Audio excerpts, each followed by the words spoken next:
So today's episode's so critical, so important, it deserves its own episode. In fact, it deserves more than one episode, and we are going to continue to preach on this over and over because while exercise and nutrition are absolutely key to overall metabolic health, there is one thing that is overlooked, especially by first responders, that is so urgently important that, in fact, if you do not get enough of this particular thing, you can die. Welcome to First Responder Fitness with Carl Wimmer, where armor is forged through mental, spiritual, and physical preparation. Welcome to First Responder Fitness with Carl Wimmer. I am your host, Carl Wimmer, and I am grateful that you have joined me again today for another podcast episode. Today's topic is super important. In fact, it's so important that we're doing an entire episode on this topic, but in just a couple months, it's going to be the subject of one of our months in our program of Habits to Healthy in a year. This program that's absolutely free to you. If you haven't gone to our YouTube page or our Spotify homepage and found these videos, they are shorter videos that talk about micro habits that you implement each month that will, in 1 year, help have you on the path to metabolic health, to longevity, to strength, to muscle building. It will help you get your metabolic health, house in order and help you live a longer, healthier, more prosperous life. So I encourage you to jump on board with the Habits to Healthy in 1 year program, which is absolutely free to you. And the videos can be found on our YouTube and Spotify homepage. You can go and just watch those. They're very basic. They're very simple. Some say they're too easy, but that's the point. We want to implement habits that you can develop over an entire year, habits that you will keep. We started this at the beginning of the year, like a New Year's resolution, but these are resolutions you can keep to yourself, and you can actually keep a promise that you made to yourself to get healthy and healthy. So today's episode's so critical, so important, it deserves its own episode. In fact, it deserves more than one episode, and we are going to continue to preach on this over and over because while exercise and nutrition are absolutely key to overall metabolic health, there is one thing that is overlooked, especially by first responders, that is so urgently important that, in fact, if you do not get enough of this particular thing, you can die. And we are talking about sleep, high quality sleep, the necessity of sleep for first responders. Sleep isn't just about recovery. It's a weapon for peak performance, longevity, and resilience. Without it, everything from your reaction time to your heart health, to your muscle growth, to your fat metabolism takes a hit. Sleep is a non-negotiable. 40%, it's reported in the Journal of Clinical Sleep Medicine, 40% of first responders report symptoms of having a sleep disorder. This is not unique to first responders. Anyone who works shift work or even the general public has issues with sleep. And it is so widespread, it is becoming a health pandemic, a lack of sleep in our communities and in our homes. Police officers and firefighters, of course, face unpredictable schedules, high stress situations, and interrupted sleep, all of which compromise your physical and mental performance.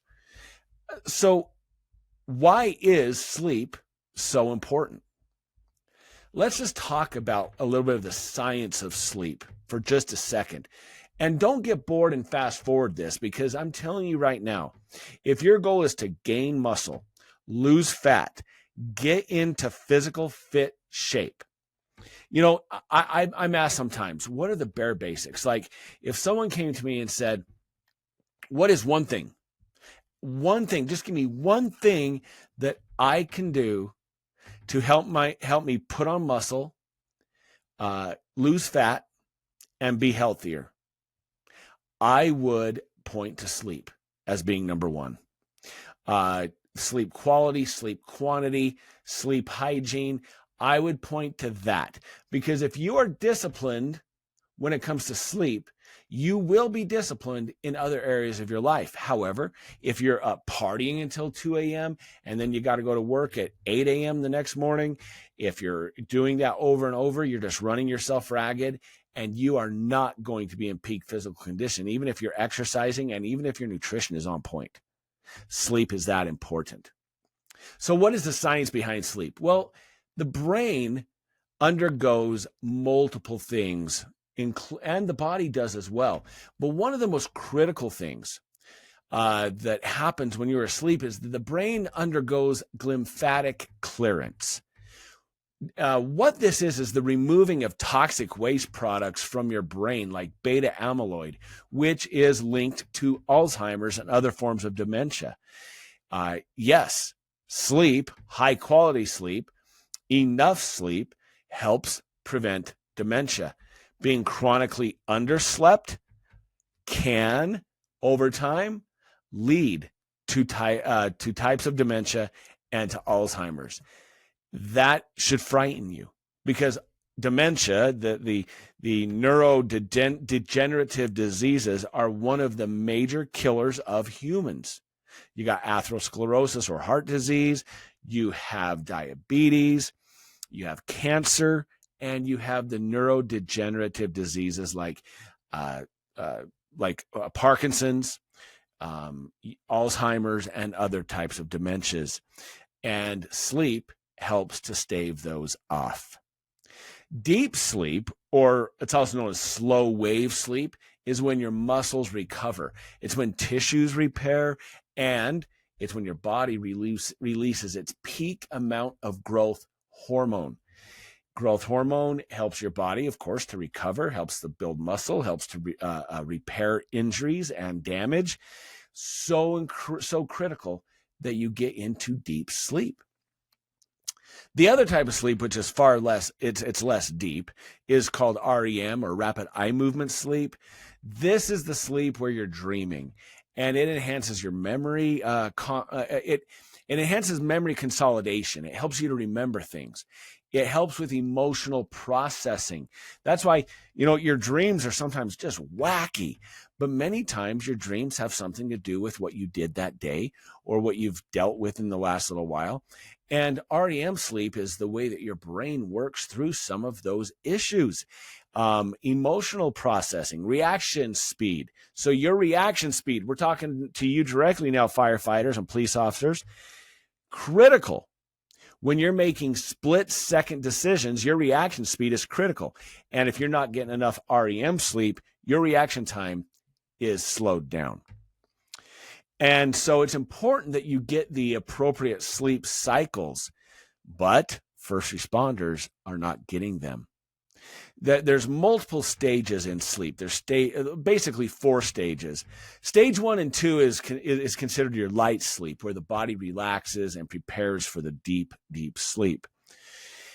Stage 3 and stage 4 is your slow wave or deep sleep, and that's where your physical restoration and growth hormone secretion is released. And the problem is that shift work and emergency call-outs fragment your sleep. So you go into stage 1 and 2, your light sleep, your body prepares for sleep. Stages 3 and 4, you have your slow wave sleep where you're building muscle and you're recovering physically. Then you go into your REM sleep, which helps with cognitive restoration and your emotional processing and memory consolidation. And of course, right when you're in the middle of that, the firehouse alarm goes off. You get a call out about the little old lady that fell out of bed, or somebody who's having a heart attack, or a car wreck, or you're a police officer and you're on SWAT and you get called out. I remember the period I don't know, between 1998 and 2004, I don't know if I slept more than 6 hours at a time, because I was getting called out for detective work. I was getting called out as a SWAT team leader. I was getting called out as a canine officer. There was multiple times I just was not getting enough rest. And so this fragmented sleep reduces the time of restoration, both for your body and for your brain. A 2018 study, it was published in JAMA, and it's a randomized controlled trial study, which are the most important studies you want to pay attention to. It found that individuals with fragmented sleep, police officers, firefighters, and others who are subject to call out, nurses, our dear nurses, all medical people who are subject to call out, those who are subject to fragmented sleep experienced a whopping 50% reduction in reaction speed and cognitive performance. Your ability to think through things is 50% reduced compared to those who have uninterrupted sleep. Furthermore, in 2022, a study in sleep health found that first responders getting fewer than 6 hours of sleep showed a 20% increase in cortisol levels, leading to heightened stress and slower recovery.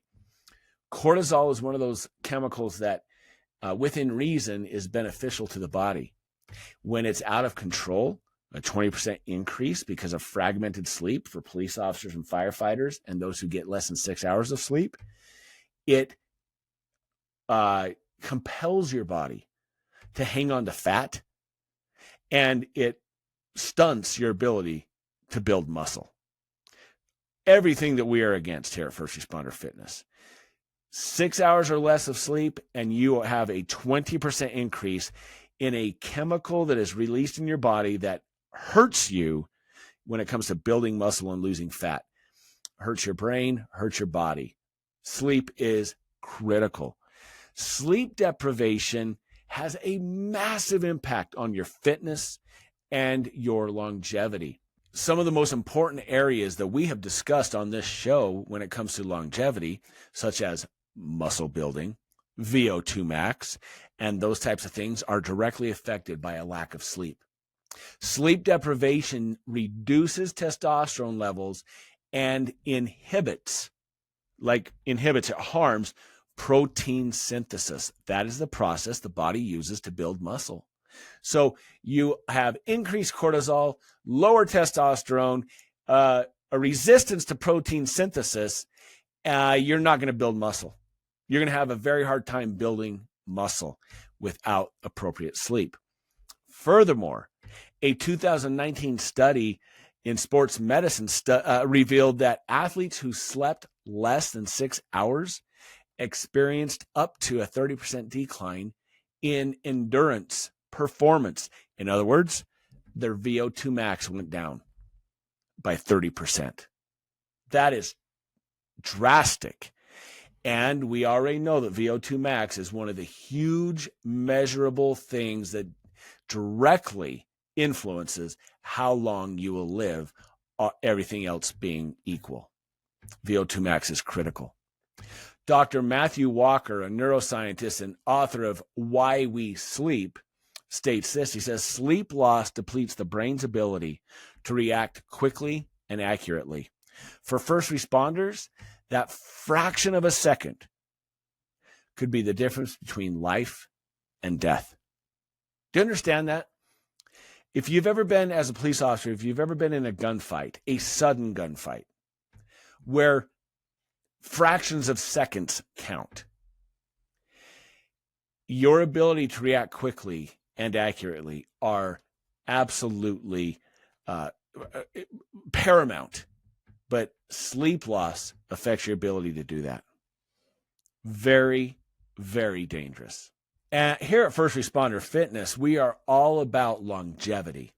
In fact, we had an episode not too long ago about the number one trend of 2025. The number one fitness trend of 2025 is fitness, is longevity training, longevity fitness.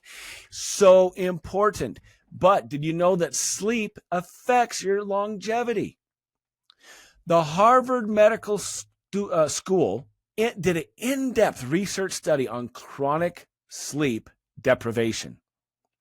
And they found that it increases the risk of cardiovascular disease by 48% and your risk of stroke by 15%. So that is the opposite of longevity. That is what we want to avoid. First responders face higher rates of hypertension already. First responders, we've already talked about the fact they are more obese than the average population. First responders generally have more hypertension, obesity, and diabetes than the general population. All of those conditions are exacerbated by poor sleep or a lack of sleep. Throw on top of that shift work, and guess what shift work has been known to do? This is unbelievable. This blew my mind as I did the research and the study on this. But according to the International Agency for Research on Cancer, they're one of the leading organizations in the world on cancer. They classify shift work as a group 2A carcinogen. Did you know that? I didn't know that until I started really researching sleep within the last couple years, that sleep deprivation, shift work, is classified as a carcinogen by the International Agency for Research on Cancer because it affects your circadian rhythm so drastically, and it is hard for it to recover. I remember working graveyard shift for years and years, and then in between there, you're moved to afternoons or you're moved to days, and your body never gets adjusted correctly. It is very, very difficult. So we know the problem. What do we do to fix it? For first responders, you're never going to be able to fully fix it until you're an old retired guy like me. And then you go to bed precisely at a certain time and you wake up precisely at a certain time, even on the weekends, and it's fantastic. You feel good and you're finally getting the rest you need. But you need to learn to optimize sleep when you're a shift worker, when you are a first responder. Some people do this by maintaining consistency even on their days off. They follow a regular sleep schedule. That's not always practical, especially when you have kids in sports and when you have a social life, when you have a wife at home and you have your days off. You want to be up with your family. So that's not always easy. So one of the main things that you can do is what research scientists call strategic napping. It's a researched prescribed title, strategic napping. We all call these little power naps, whatever they may be, but they're 20 to 30 naps before your shift, before you go to work. It improves alertness. NASA does this. NASA did a study on this and found that there was a 34% increase in performance for those who took a power nap before their shift. 90-minute naps after your shift aids in recovery by allowing a complete sleep cycle. So making sure that you get at least 90 minutes of sleep immediately after your shift, hopefully more than that. But let's say you're going from graves to your days off, come home, sleep at least 90 minutes before you wake up and start the day. It's just one of those things that it's just, you have to deal with it. Caffeine management is critical. Who doesn't love a good cup of coffee in the morning, help get the day going? But avoid caffeine within 6 hours of bedtime to prevent disrupted sleep. If you're going to get minimal sleep, make sure the sleep you get is quality. So avoid caffeine 4 to 6 hours before you go to sleep.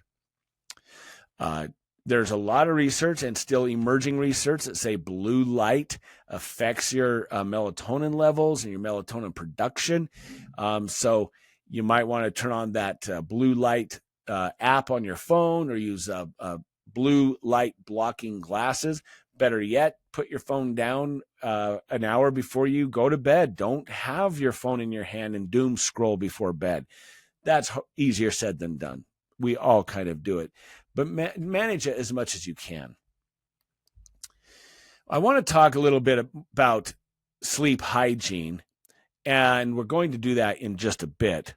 The way your room should be, what you should set up for quality sleep. But before we do that, I want to just expand a little bit more on tactical napping.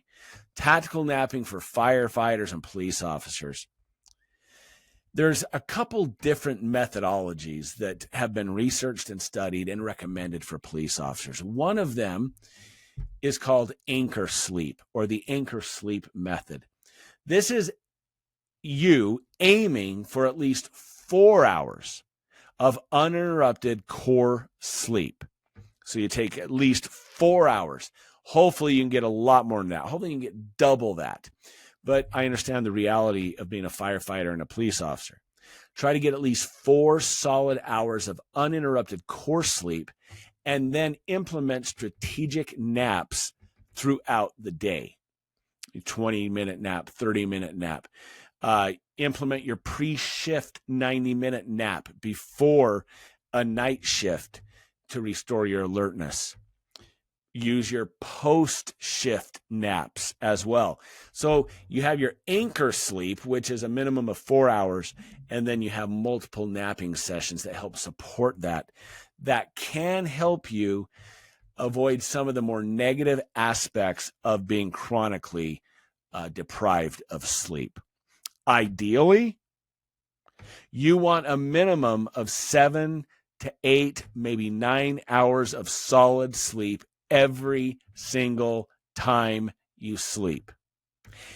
If you are a day shift worker and you've got enough seniority on and you know that's what you're going to work, go to bed, turn off the light, and be ready for sleep at least 45 minutes before you think you're going to fall asleep, so that you can get that good 8 hours of sleep.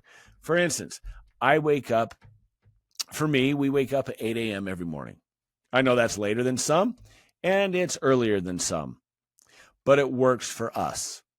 And that means that we have to be in bed and ready for sleep, before midnight.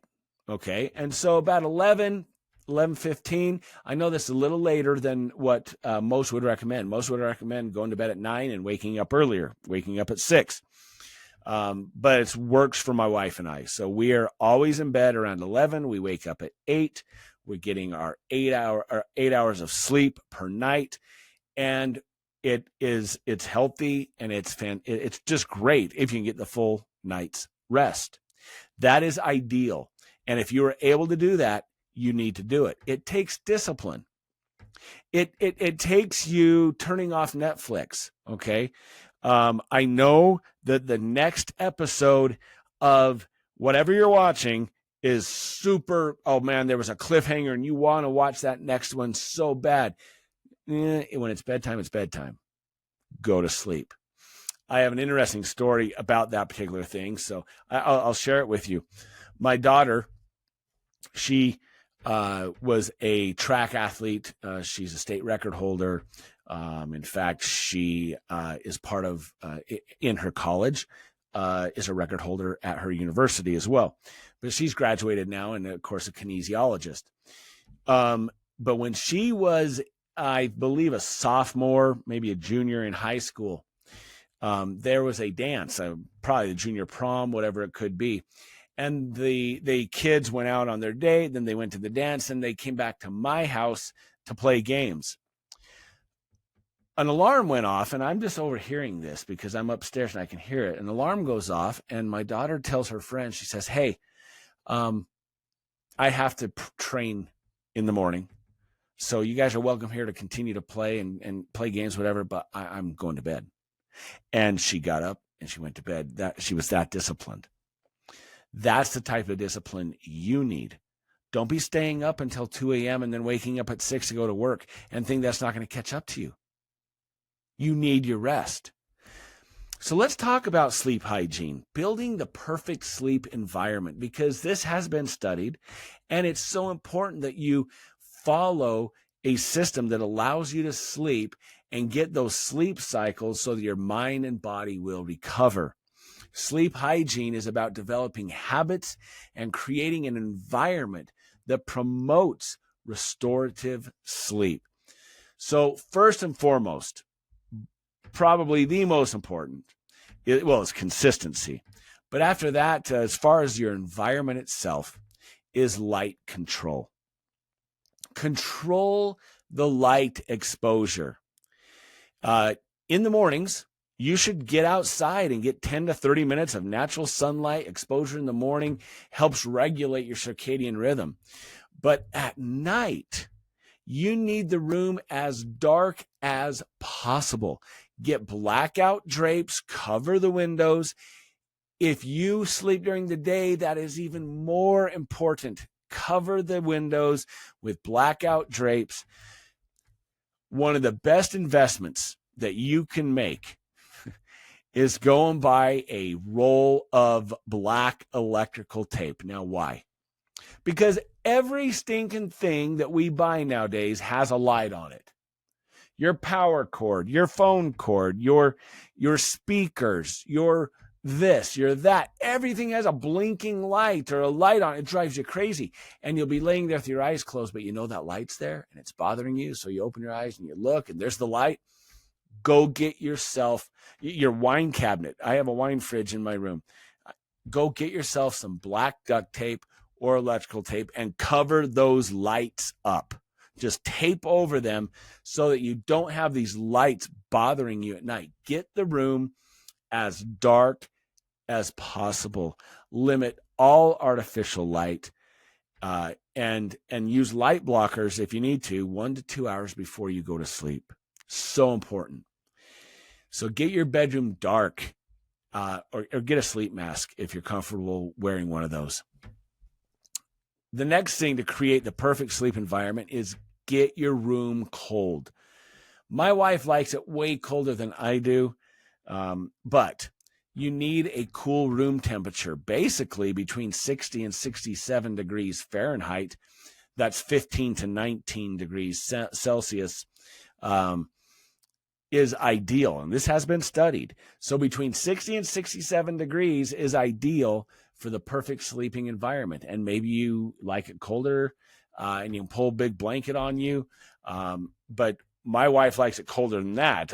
She likes it cold, and so I oftentimes wear long sleeves to bed, make sure that I'm warm. But the coldness on the face helps you go to sleep. Oftentimes, especially if you sleep during the day, a white noise machine is critical, because I remember many, many, many years of sleeping during the day after graveyard shift, and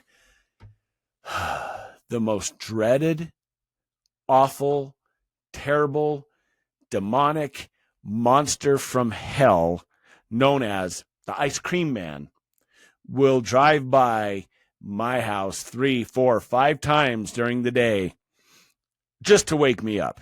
Okay, I'm kidding. But you know what I'm talking about. Those of you, if you've ever slept during the day, if you've ever worked graveyards and had sleep during the day and an ice cream man woke you up, comment below and let me know that I'm not alone in this, because I can't be the only one. Having a white noise machine or something that plays music, something that plays rain, or whatever the case may be, will help block out external noises.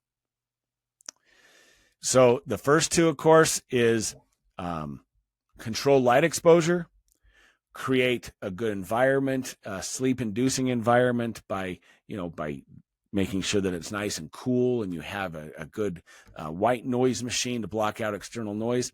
The third one I want to talk to you about as far as sleep hygiene is a wind down routine. For my wife and I, one of the things that we do almost every night is we sit in our sauna. We have a sauna and we sit in the sauna for 20 minutes. And that signals to our body, well, it's probably time to wind down. Develop yourself a 30-minute wind down routine before bed. This could be light stretching. It could be reading. It could be breathing exercises, mindful meditation. which has been proven to help reduce insomnia symptoms. Avoid stressful conversations or stressful emails right before bed, because that's the only thing you'll think about, and you will not be able to go to sleep. So develop a wind down routine and follow it. Number 4, when it comes to the importance of sleep hygiene, is good nutrition and sleep. Avoid heavy or super sugary foods right before bedtime. Just limit alcohol, okay? It fragments your REM sleep. I don't know about you, but if you're drinking, sometimes you wake up at 2 a.m. and you don't know why. It just limit alcohol. Do not drink alcohol every night. Control your alcohol consumption. Alcohol is poison and offers you no nutritional value if you're trying to build health and strength and longevity anyway. So make sure you limit your alcohol. You might want to consider magnesium or melatonin supplementation as well. I will do an entire episode on this particular thing, debunking one of the most popular doctors who is on social media right now, who, and I'm not going to say who it is yet because I'm going to do an episode on this, but there is a very well-known doctor who warns against taking melatonin because of this old, vastly debunked idea that if you take melatonin, it stops your body from producing melatonin, or it slows the production of melatonin, or it makes you need to take more over time because your body adjusts to it. All of those things are absolutely false. You can look it up in the research materials yourself, but the fact that there are people who still believe this tells you that they're listening to the wrong people, or they're just misinformed. Taking melatonin is one of the best things you can do if you cannot go to sleep. Take melatonin supplements, and they're not going to hurt you. They're not going to make your body stop producing melatonin, and it's not going to make you become addicted to melatonin over time. All of those things have been scientifically debunked for decades. Yet we still have people who are spreading false ideas. Magnesium is another one that is very good for you before you go to sleep. Helps you calm down, helps you relax, and it can be part of your routine, your pre-sleep routine. I already mentioned avoid caffeine within 4 to 6 hours of sleep, and watch out for hidden caffeine in pre-workouts and energy drinks, such as those types of things. Chris Winter, Dr. Chris Winter, who's a neurologist and author of the book, The Sleep Solution, he says, quote, "Good sleep hygiene is like a pregame routine for athletes." And remember, you're an athlete. You're an athlete in life. You're an athlete trying to better yourself and give yourself metabolic health, strength, muscle. So you're an athlete. It's like a pregame routine for athletes. The better you prepare your body for rest, the more restorative your sleep will be. For first responders, this is a non-negotiable for both safety and long-term health. So there you go. What can I say in conclusion? First of all, understand you cannot out-train bad sleep. You've heard it said you cannot out-train a bad diet. That is absolutely true. You cannot out-train a bad diet. If you eat like crap, you're going to feel like crap. You're not going to look good. You cannot out-train a bad diet, but you cannot out-train bad sleep. No supplementation, no energy drink can replace what sleep does for your mind and for your body. I encourage you to think of sleep as part of your tactical readiness if you're a first responder. So important. If you're a first responder, sleep should be a tool in your tactical readiness toolbox that you do not compromise on. Improved sleep enhances your physical strength, your reaction time, and your decision-making ability. I want to challenge you to implement one or two of these hygiene strategies that we talked about over the next week. This is going to be part of the Habits to Healthy in 1 Year program, and we're going to revisit this very, very soon. But until then, I encourage you to subscribe to our channel for more evidence-based and scientifically backed content on fitness, health, and resilience for first responders. Go out there and make a difference in this world. And as always, I am Carl Wimmer, thanking you for joining me. Be good to yourself. Be good to others. And as always, stay safe.